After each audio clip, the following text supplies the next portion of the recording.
Assalamu alaikum, it's Aisha from Australia. I'm going to wait for a few people to join me. If you catch a replay of this, I'll just ramble on at the start and hopefully some people will join. Look, just to give you some information about me. At the moment, I am an empowerment coach, so I deal primarily with self-esteem issues, communication techniques, overcoming fear and anxieties. Anyone basically that's stuck in that negative mindset, I actually show them how to move forward.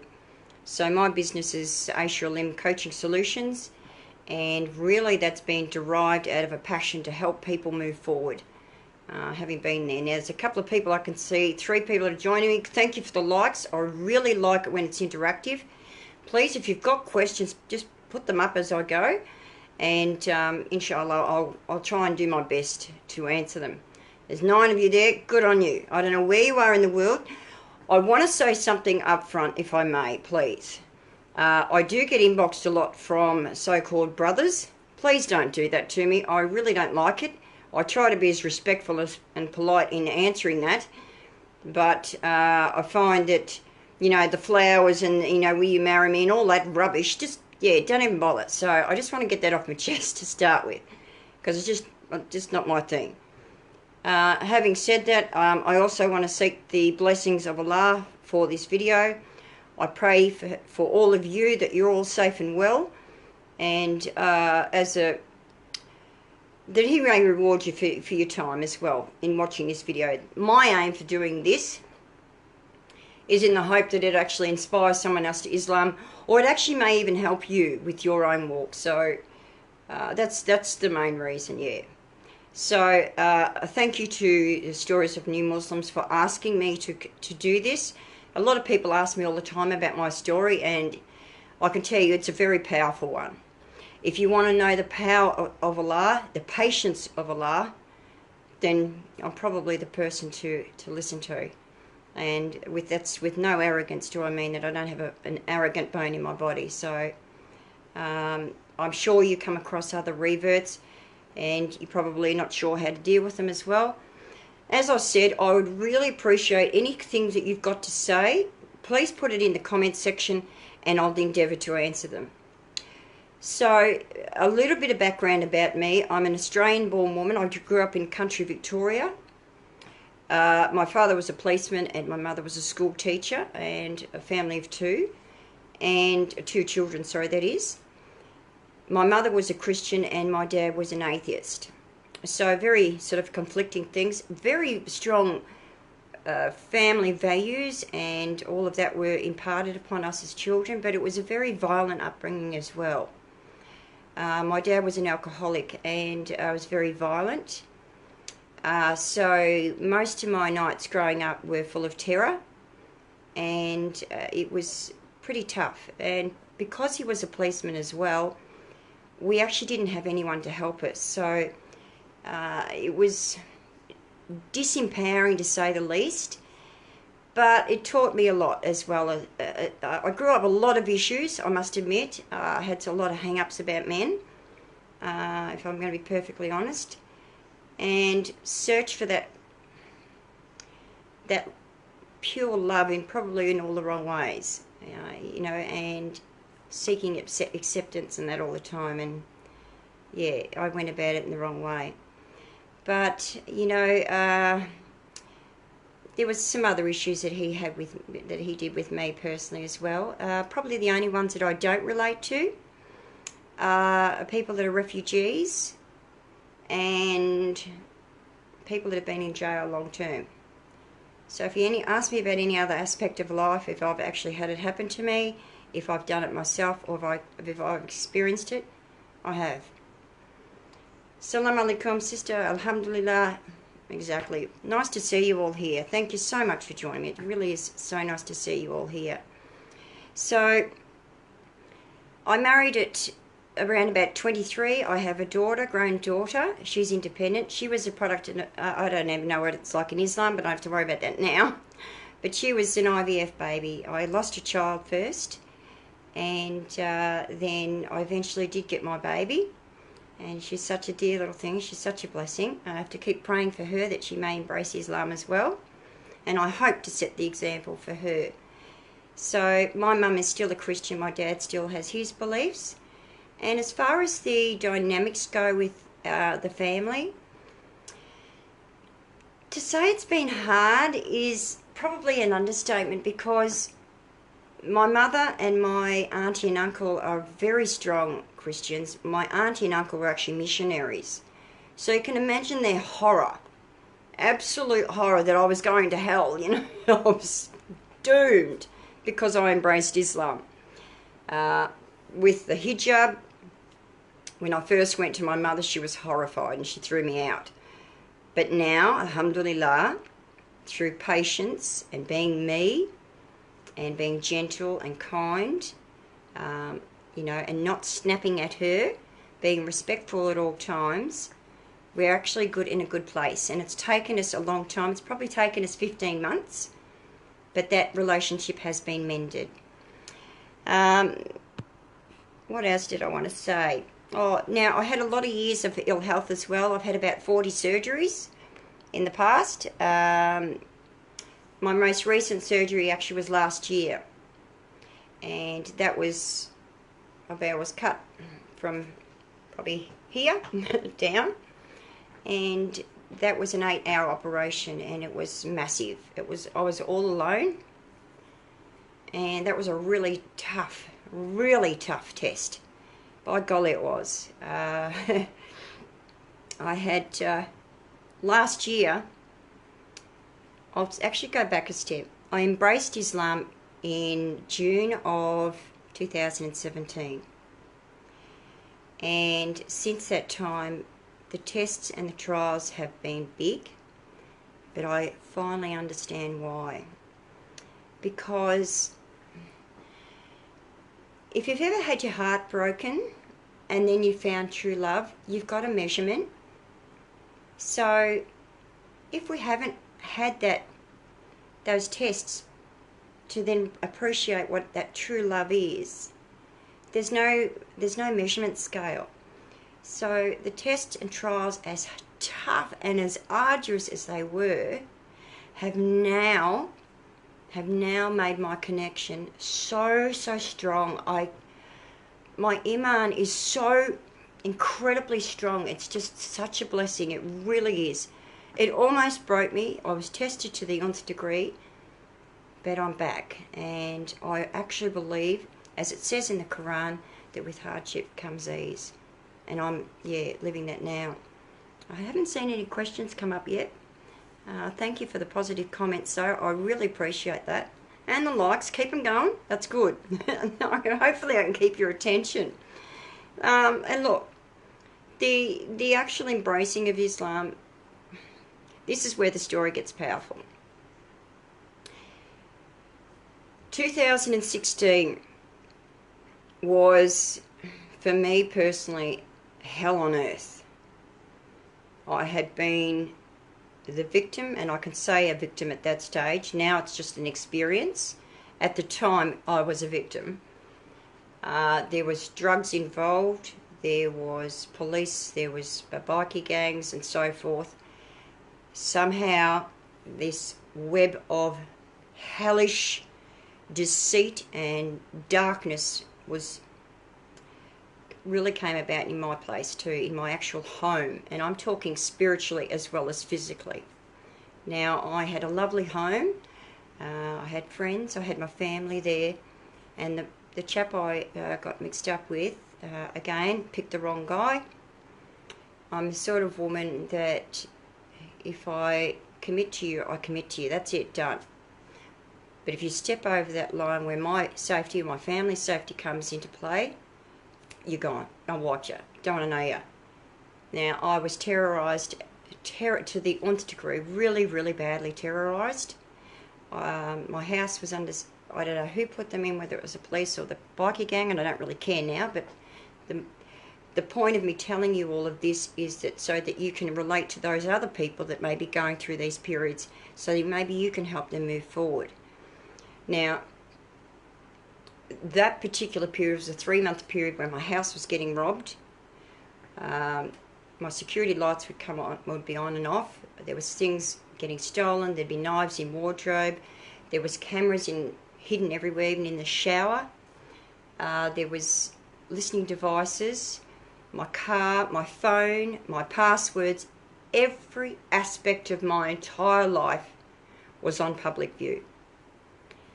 It was really, really tough. And in between time, I had 2 little dogs to keep safe and to try and run a home still. There was nowhere to turn. And unfortunately, my family turned their back.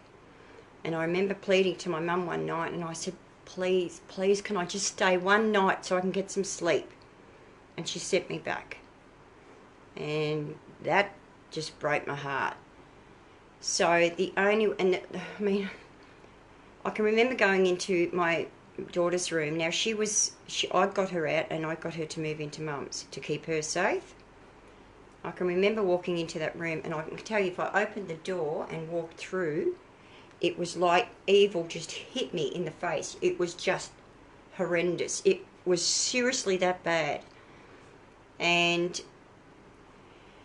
the amount of mental torture that went on, it was either they were going to kill me, or they were going to drive me insane to the stage where I committed suicide. Now, I can give you an example. For the guy across the road who I trusted implicit, I trusted him 110%, and he got in cohorts, and there was a camera outside, and I text something to say I dropped something over there, and the message came back and said, yes, I just saw it on camera. And I was just, and I can remember the television in my room, and the message, I turned it off, and next minute this message came across, and it said, an unsolicited video link has been detected. And my whole life just turned upside down. And this, as I said, went on for 3 months. There was even to the stage where the house across the road, if I looked at it at the night time, I don't know how they do it, this bikie gang stuff, it just makes me shudder. But this projection of these quite explicit acts, and I was just, it was awful to say the least, is a big understatement. It was hell. It was a living, breathing hell. I couldn't get help from the police. I tried. I couldn't get help from family. I couldn't get help from friends. There was nowhere to turn. And as I said, even my bank accounts, nothing was off limits. Centrelink, the lot. The only option I had was to do the 180. And what was the 180? Pack up and go. And I did. I got my dogs to my daughter. I literally packed a car. I left everything behind. And a young girl, I didn't know where I was going. But this is the power of Allah. And I didn't even know. I had no idea. And I took a young girl to Broken Hill for a funeral. And where we were staying was a drug house. And I'm like, oh my gosh, righto, I'm out. So I packed up again. Picked up a chap. We went to Mildura, and I thought, okay, well, that sounds like somewhere I could possibly go. He assaulted me in the motel room and stole my car. So I ended up in the hospital for a week, and the police eventually recovered my car, and then I got into the backpackers, and this is where the Islamic spin comes onto it. Now, you've got to imagine that I'm in a mindset that is so broken and torn and in shatters. My self-esteem was just, didn't feel like I had any hope. I was so proud of myself that I'd done such a brave thing. And who was I surrounded with at the backpackers? Some beautiful Malaysian Muslims. Alhamdulillah. That was my very first taste of what real Islam was all about. Because prior to that, as a Western woman, it was you bombers, you terrorists, you married child brides, and all that stuff that's on the media. That was what was implanted in me. So, after being at the backpackers for a while, I saw this, I've got to say her name, Sophia. She's a darling. She was only 16 at the time. And she had the hijab on. And I started to ask her questions about it. I was really quite frightened. And they embraced me with real, genuine love. And the brothers were just wonderful. And I was fascinated because every Friday, they, as I called them, I said, oh, you're going to temple? And they laughed. No, Aisha, we're going to the masjid. I didn't know what a temple and a masjid was at that stage. I had no idea. And I was fascinated. I was quite curious. She said, very committed, you know, that they're giving off work and they're going to the masjid. And there's got to be something in this. So the curiosity sort of continued. But for me, as a former Christian, it was all about Jesus. That's the critical point. And if you've ever come across Christians, and look, I'm sure you have in your own walk of, you know, in life, that Christians they've got such a passion and love for Jesus, and good on them. That's great, as do we. But I think in Islam, the fact that we sort of don't talk about that as much as probably what we should is something, you know, maybe a lesson there we can all learn from, because we need to tell people that we have just as much, if not more, love for him as a prophet as they do. So being a Christian and getting interested in Islam was like, if you can imagine, it was like dealing with the devil. And so I sort of got curious and more curious, and I better not tell Mum, better not let them know what I'm doing. They'll get into trouble over this. And so anyway, I still asked questions, and eventually I went down to the masjid with one of the brothers, one of the Malaysian brothers. Now, unfortunately for me, there was language barriers. He's Turkish. The Imam is an absolute sweetheart, such a strong role model. And they were so lovely. They sat down with me, and I had a brother interpret, and I just asked him about Jesus. I said, I've got to know about the cross. I need to know, did he die on that cross? That was the crunch. And when I found out the truth, and this is my favourite part in the Quran, Surah 5, 110 to 119, please read it, have a look, familiarise yourself with it, when it talks about, you know, that particular part. And when I found out that, I was really quite gobsmacked, to be frank, because no one had ever told me any of this. I hadn't had any experience. And eventually, still at home, in my mind, I kept praying. I said, please send me a sign. I need a sign. I need it. I said, you know what a life transformation this is for me. Did I get a sign? Now, I wrote a couple of them off. I did. Oh, well, that's just because there must have been a plane there. Well, there was no plane. There was just this across the sky during the day. And then, bang, it's gone. And I remember the girlfriend saying to me, she said, you've just had you like to dot your I's and cross your T's. You've just had your T crossed. I'm like, oh, well, yeah, it could have been this, it could have been that. The big one. Now, I've had a lot of people not believe me. I've had a lot of people say it's the jinn, it's this and that. Absolute crap. If Allah can say kun fayakun, be and it is, there's no doubt in my mind that there's A's everywhere. There's miracles everywhere. There's in a plant. I'm a miracle. You're a miracle. This particular miracle was massive, and he knew I needed it. I honestly threw myself down. I sort of prostrate on the carpet, and I just, like this, and I cried and cried and cried, and I begged and pleaded, and I just poured my heart out. And I said, please send me the sign. The next morning, now I'm going to tell you when this was, and you're going to know straight away. I didn't know it at the time because I didn't know anything about Islam. It was the night of Laylat al-Qadr. Someone's just trying to join me. Sorry, I can't concentrate on that at the moment. Now, I only just found out this year what that night was. It was, now my Shahada was on the 18th of June 2017, and the 17th of June the miracle happened.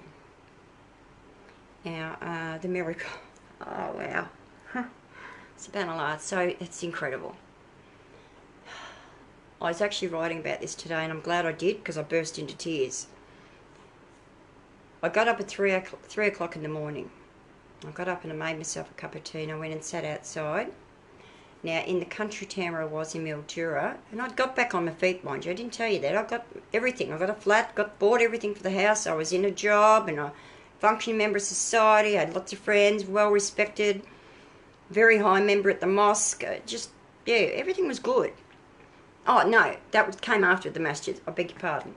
So everything was really good, but it was the spiritual nagging in here.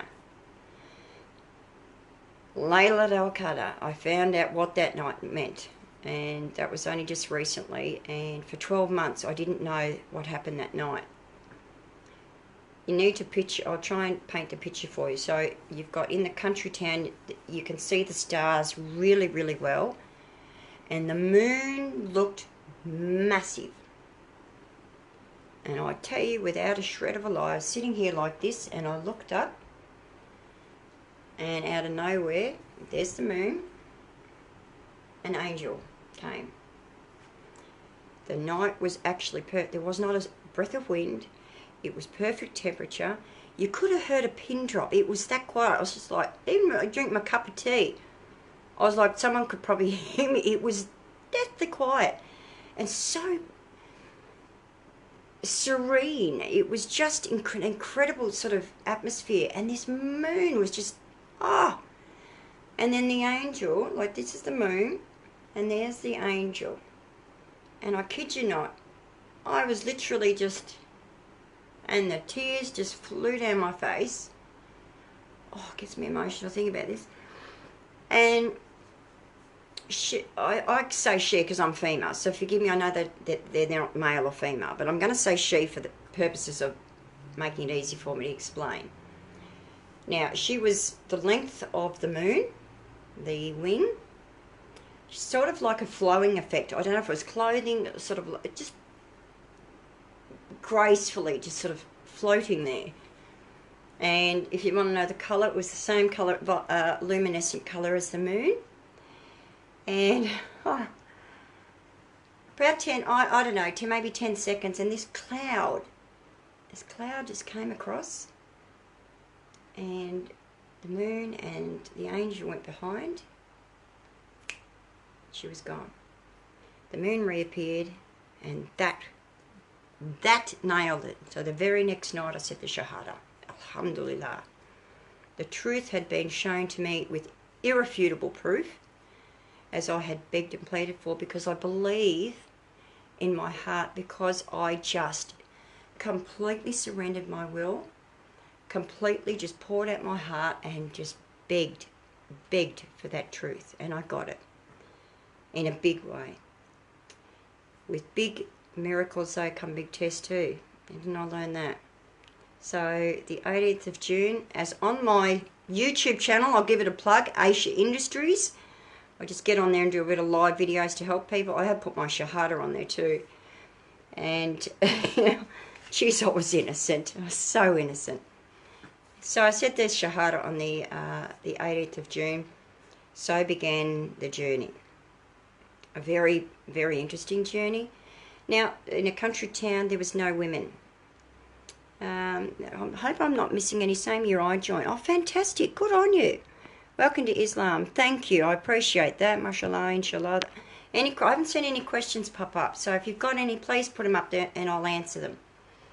So anyway, there was no women at the masjid, and Rosemary, please talk to me in inbox. If I get my, oh no, that's for Hanif Afridi. Rosemary, please talk to me in inbox. Yeah, okay, that's your business. Mashallah, may Allah keep guiding you and keep you on the straight path. As for you too, Sharif, as for you and for all of us. Look, it's been tough to say the least. At the masjid there was no women there. It's a very small country town.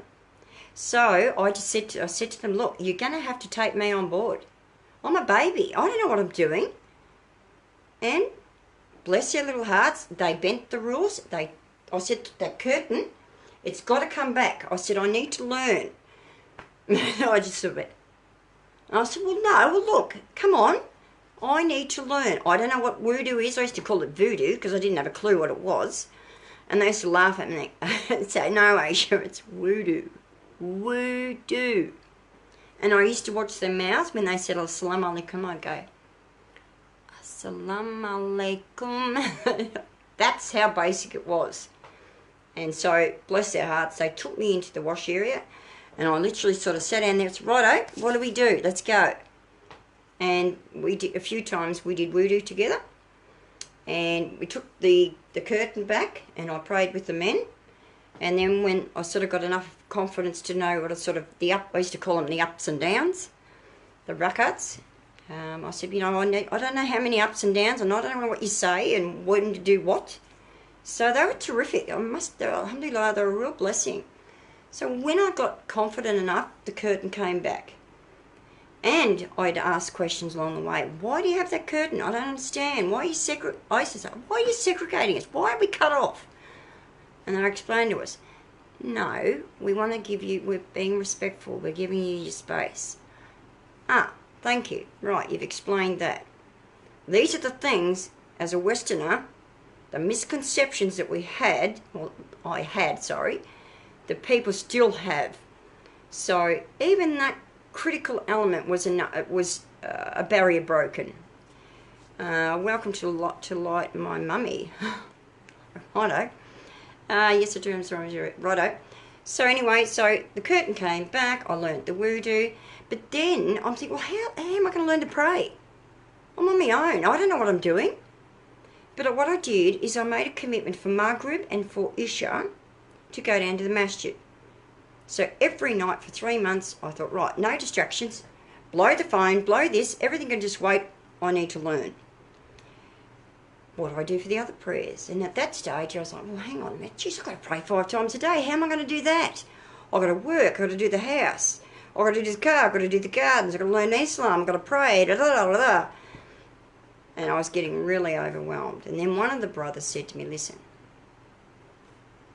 baby steps, take your time, slowly does it. Best advice I ever got. So what I did, I literally would have my phone, right? I'd put my phone and I'd stick it on the bed and I'd be Bismillah Rahman, like that. That's how I learned from YouTube. He was my imam.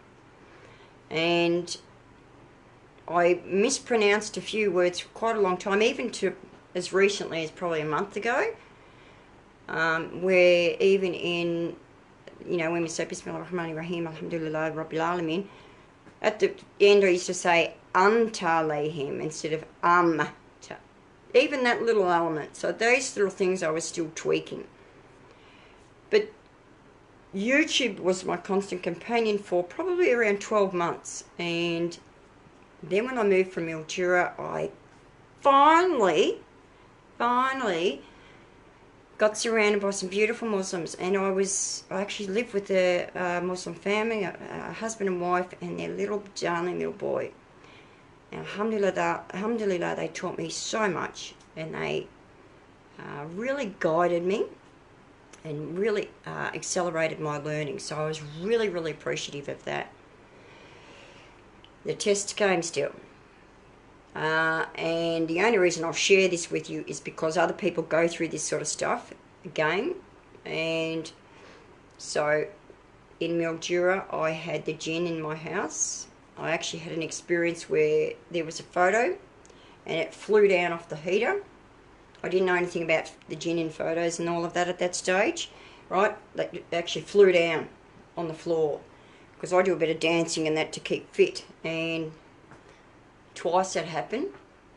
And there was a couple of other things, and then Allah intervened.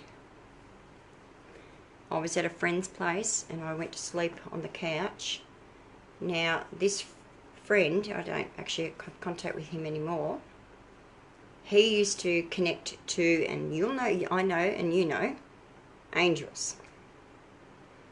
Being as naive as I was, not now, as I was, sorry, hang on, I used to write everything on paper and then hold the paper whilst praying. That's a great idea too, yeah. I actually found that the Roman transliteration, I didn't even know how to pronounce that, so I had to do it by listening first, and then I've downloaded an app as well.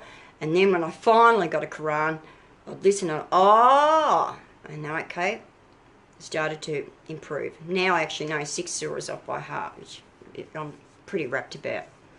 Learn from other sisters. You will find it more easy. Go with other Muslim sisters. Mashallah, you have perseverance. If I had the choice to learn from other sisters, as mentioned previously, I would have, but I didn't have that option.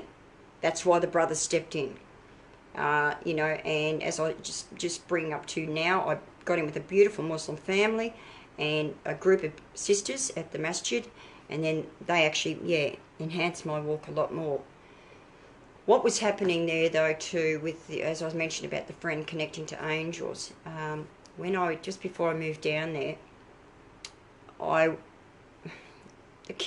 being so innocent, I was curious, and things had happened, and then I was under such spiritual attack that it manifested itself with photos and that flicking on the ground. And Allah intervened by another night when I was sleeping.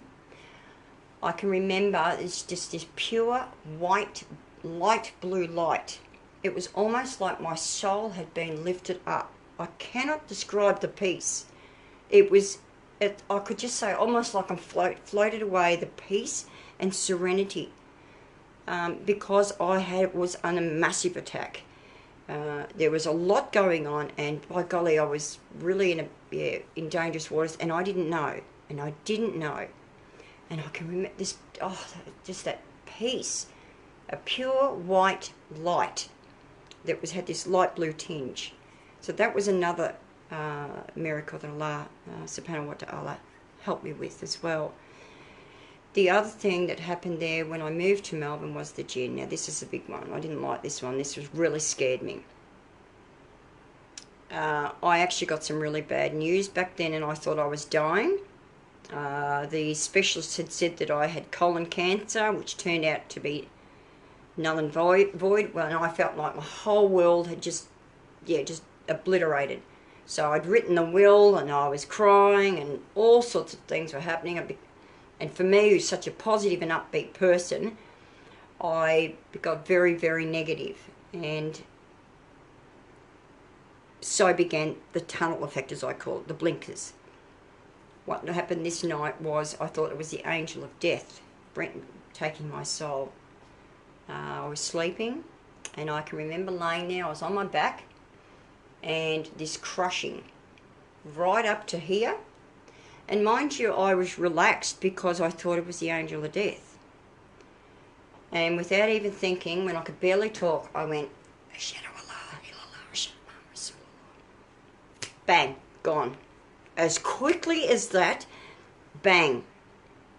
As soon as I said, Ashhadu Allah illallah, Ashhadu Muhammad Rasulullah, bang, it left. I'd also had bruising on the inner thigh and on my inner arm, about so big. It was quite violent. So, and then I had to undergo ruqya, like an exorcism. I actually had a spell put on me from someone in the past. She was a pretty nasty person who I tried to help again, because I was always trying to help people. I have all my life. And that was a pretty horrific experience. But alhamdulillah, it was worth it because I was cleansed and freed. So those were pretty big tests as well.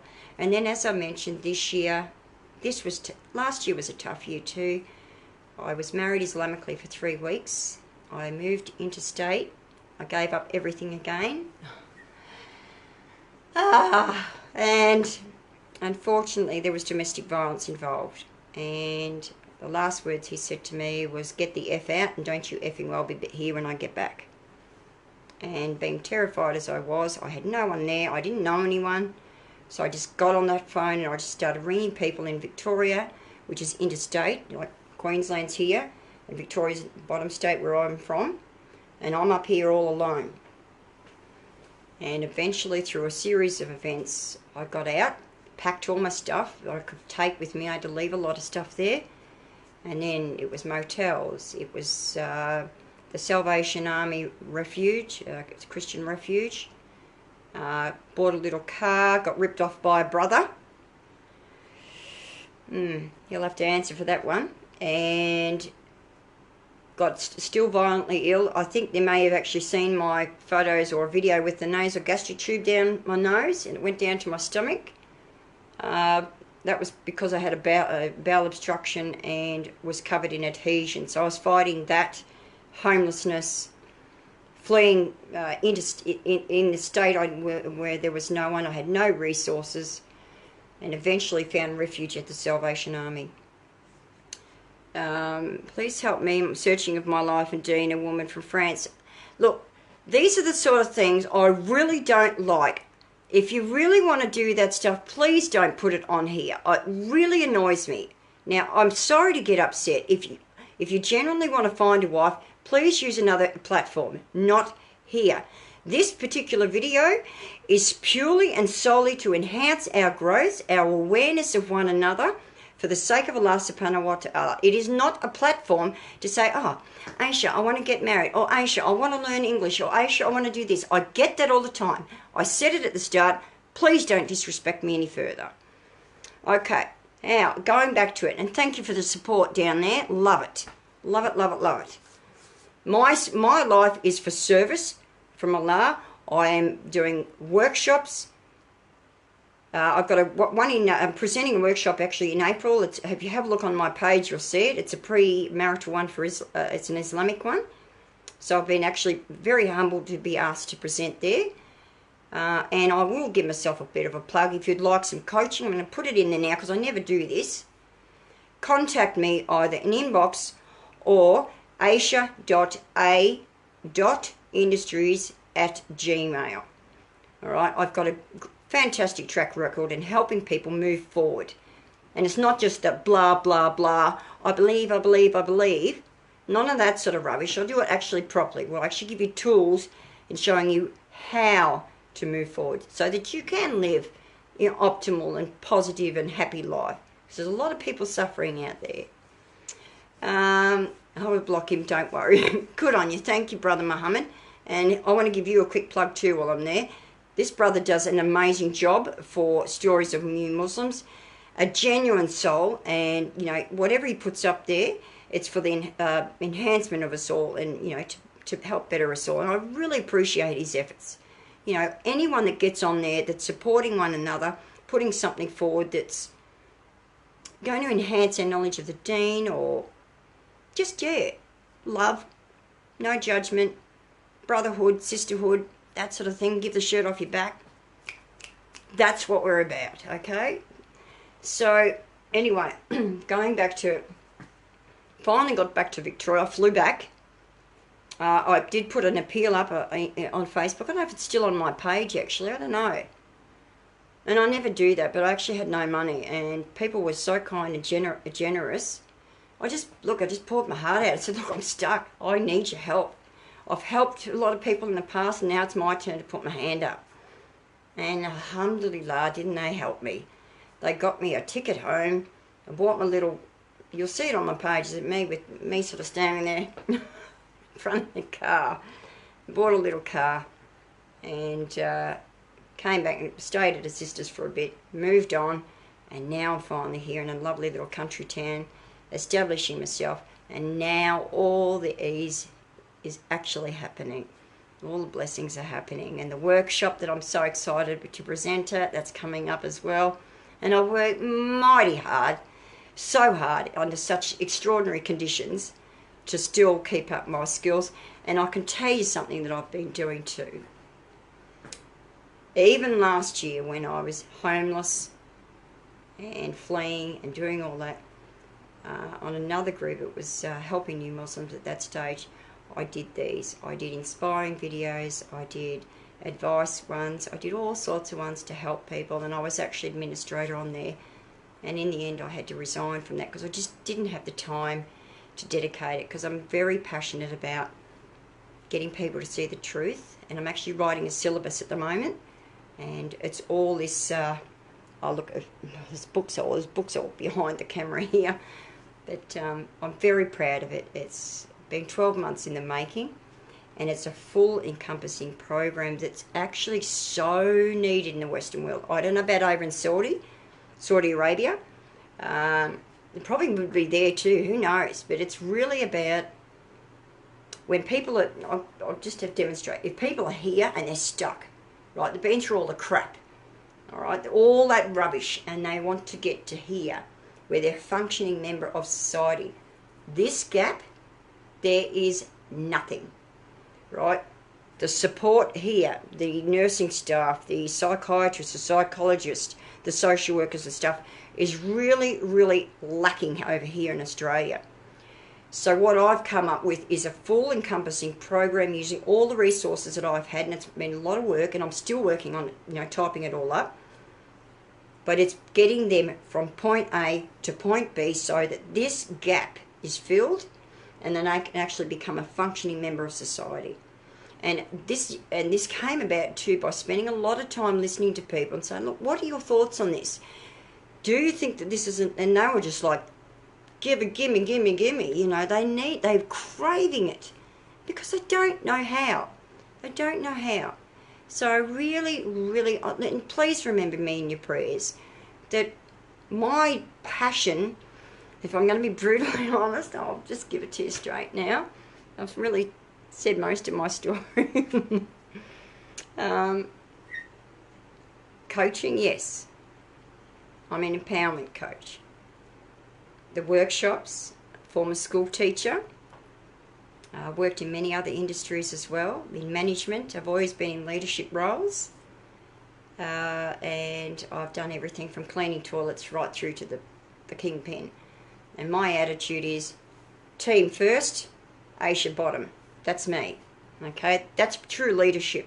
Not out there big noting, right? If it wasn't for them, the cogs in the wheels, the business would go down the pit.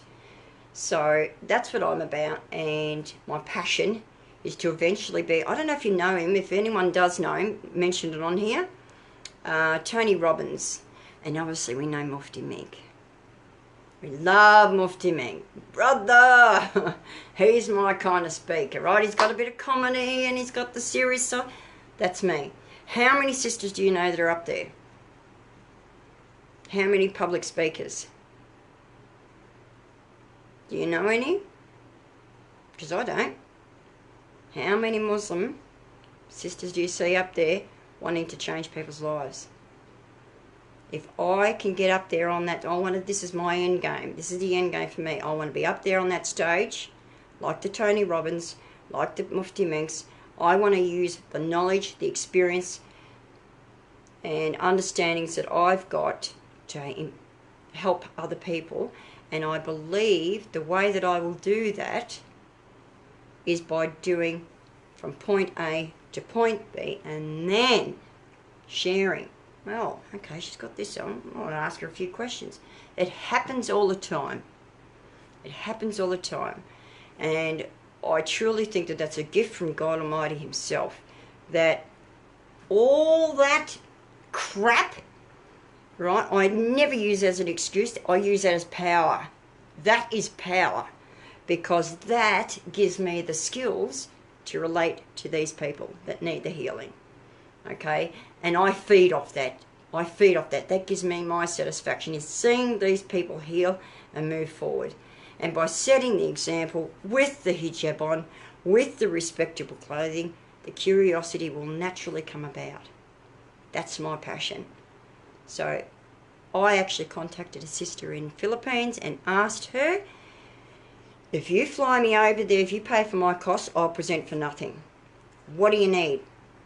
Okay, I'm free agent. I can come and go as I please. I'm here to serve you. Please help me to serve. So if you want me to come over and you're serious about it, we'll get down to business and, yeah, let's do it. I mean, why not?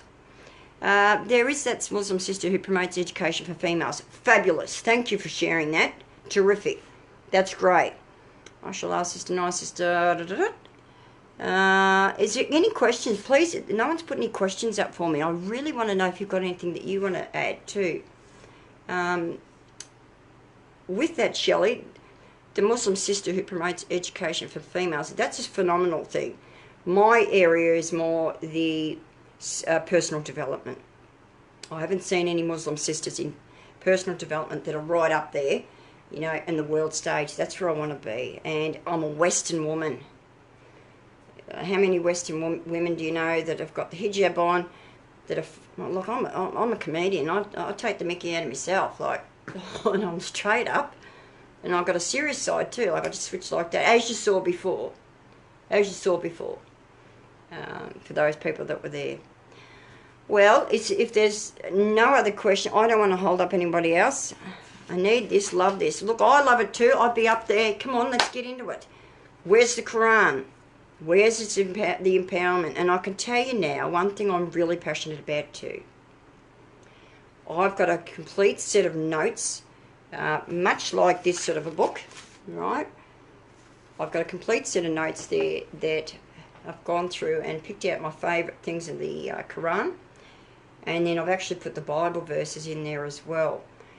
And basically the reason I've done that is so that I have my own knowledge and say, well, look, hang on a minute.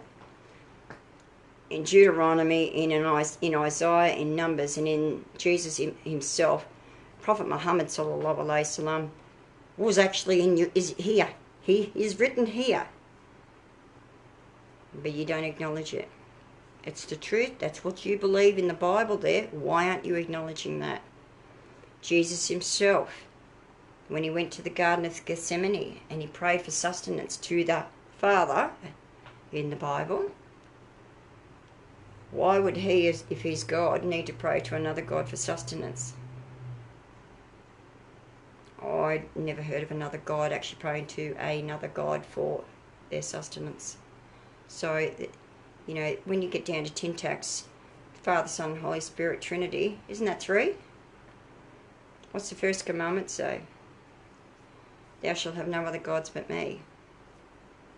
What's that doing? Isn't that breaking the first commandment? Oh, but it's still 1. Oh, hang on. No, not yeah, but, or oh, but. That's negating what I've just said. Is it 3 or is it 1? In maths, that's a 3. That's a 1. It's not the same. Can't be the same value. And if you're still going to use that argument, well, what value is this one, and what value is this one, what value is that? Something to think about. So my research took me, you know, I love this sort of stuff. I just ooze it. I live for it.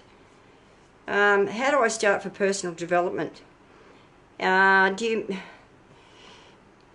You'd have to give me more information how you actually, what you mean from that. I'm from USA. Oh, alhamdulillah. Shelley, do you happen to remember her name? No, you told me about it. You told me that she promotes education for females. I don't know who you're talking about, Shelley, so you'd have to shed light on that. One thing I'll say too up front, with the comments and likes, I will do my best to like them.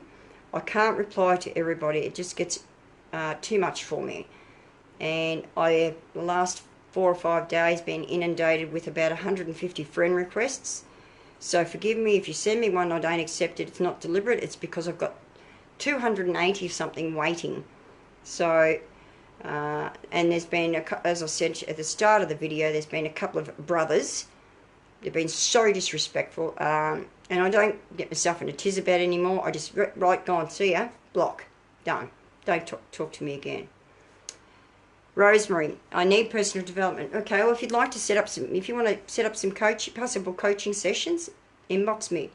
And the first session's always free. And if I can help, terrific. And if I can't, well, nothing ventured, nothing gained. No harm done. That'd be terrific. If I can help you, I certainly will. So, is there any other questions from anybody? For all those wonderful comments, I'm just flipping down the now. How many Aussie you know who reverted? Oh, how many Aussies? 1, 2, 3.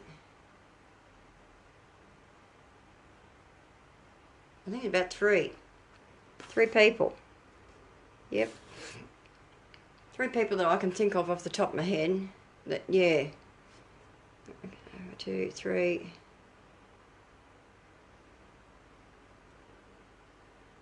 Yeah, that's all I can think of. 3.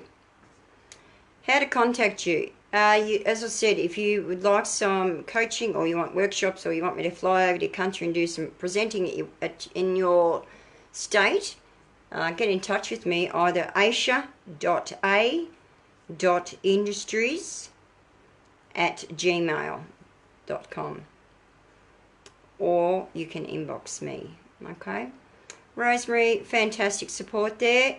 Yeah, love you too, love you all. One thing I want to say too with the coaching, if you do contact me for coaching, I have a very direct style, and I'm black and white. So I will not be your friend in the coaching session. I will be the person who I need to be in that moment. So if you're looking, whenever you do coaching, if you're looking for someone to reinforce you or to give you a pat on the back for sympathy and that, I'm not that person.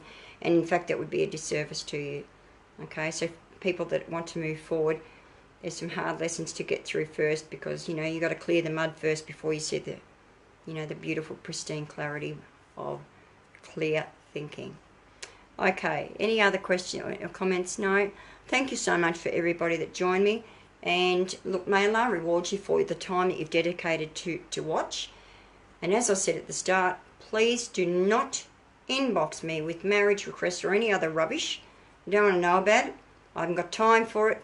The only ones I want to hear from, if you want coaching, workshop, or you would like me to come over there and do some presenting. I've got a range of topics there. It's just... And the other thing I neglected to say too is I've actually written, I've got about 5 books on the go. One I actually wrote about my walk to the straight path. I called it that. It's short, but it's good. And it's unpublished because I don't have the money. So, inshallah, that'll happen down the track. Okay, look, thank you everyone. My dearest blessings to you all and much love. May Allah bless you all, keep you all safe and well. And thank you again to the Stories of New Muslims for the opportunity to share. And I wish you all very much my dearest blessings, and I wish you all really well on your own walks in Islam. Okay, take care from Australia. Signing off. It's Maghrib time here. I hope you all do well over in Saudi. I think it is. Most of the people are in USA. Good on you. I want to get over there. I am going to. I'd love to get there. I think I'd just ball it if I saw the Kaaba. Oh, that's the dream. Anyway, thank you all very much indeed, and yeah, much love and blessings to you all. Okay, take care. Bye.